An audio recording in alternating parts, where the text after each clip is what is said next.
అందరికీ నమస్కారం. ఈరోజు మనం అరటి చెట్టు గురించి తెలుసుకుందాం.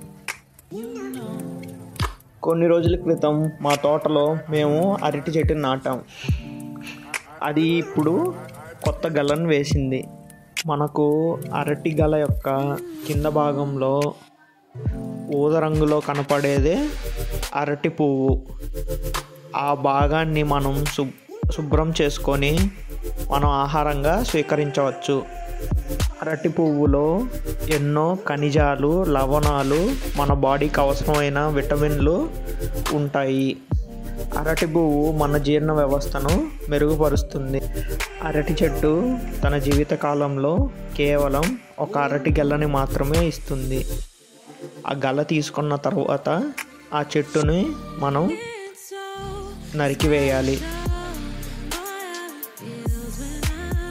అలా నరికిన కొమ్మ నుండి మనకు వారం రోజుల పాటు నీరు వస్తుంది. ఆ నీరుని ఎలా సేకరించాలి అన్న పద్ధతి మనం తర్వాత వీడియోలో చూద్దాం. ధన్యవాదాలు. మా ఛానల్ని సబ్స్క్రైబ్ చేసుకోండి.